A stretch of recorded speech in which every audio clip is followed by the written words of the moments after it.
मित्रांनो, महाराष्ट्रात सरकारमार्फत किंवा NGO म्हणजे स्वयंसेवी संस्थांमार्फत कोणकोणती वृद्धाश्रमे कार्यरत आहेत, त्यांचा पत्ता, संपर्क कसा करायचा, तसेच या वृद्धाश्रमांमध्ये गरजू ज्येष्ठ नागरिकांना प्रवेश मिळवायचा असेल तर त्यासाठी आवश्यक माहिती कोणती व इत्यादी घटक आजच्या व्हिडिओमध्ये आपण जाणून घेणार आहोत। त्यापूर्वी जर चॅनलवर नवीन असाल तर सबस्क्राइब करा, बेल आयकॉन प्रेस करून ऑल नोटिफिकेशन सिलेक्ट करा, कारण ज्येष्ठ नागरिकांसाठी उपयुक्त व्हिडिओज इथे नेहमी उपलब्ध होत असतात। नमस्कार मित्रांनो, ज्येष्ठ नागरिकांना वृद्धापकाळ चांगल्या प्रकारे घालविता यावा याकरिता वृद्धाश्रम ही योजना सन 1963 पासून स्वयंसेवी संस्थेमार्फत राबविण्यात येते।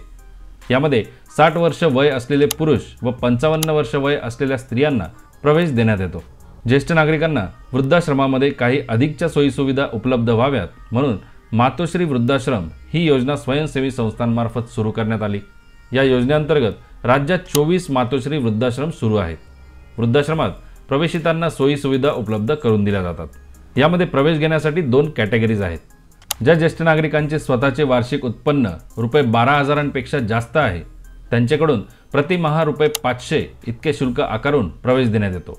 आणि दुसऱ्या कॅटेगरीमध्ये ज्या ज्येष्ठ नागरिकांचे वार्षिक उत्पन्न त्यापेक्षा कमी आहे अशा ज्येष्ठ नागरिकांसाठी कोणतेही शुल्क आकारण्यात येत नाहीत, त्यांना मोफत प्रवेश दिला जातो।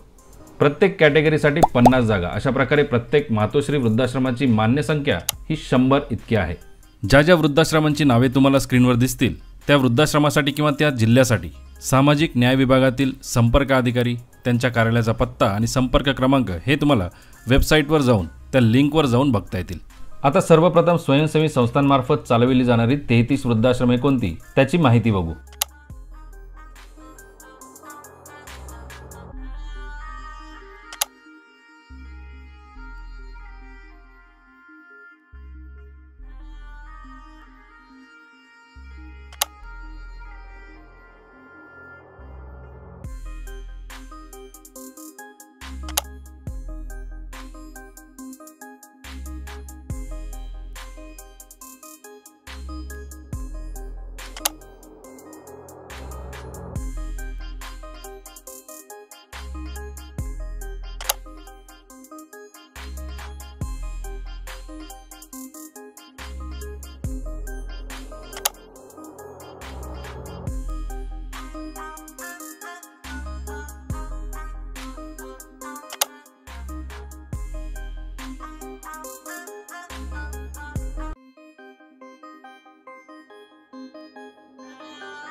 मित्रांनो, यानंतर जिल्ह्यानुसार सरकारद्वारे चालवल्या जाणाऱ्या वृद्धाश्रमांची यादी बघू।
मित्रांनो, यापैकी कोणत्याही वृद्धाश्रमामध्ये प्रवेशासाठी गरजू ज्येष्ठ नागरिकांना संबंधित जिल्ह्याचे सहाय्यक आयुक्त, समाज कल्याण किंवा जिल्हा समाज कल्याण अधिकारी, जिल्हा परिषद यांचे कार्यालयाकडे संपर्क साधावा लागेल।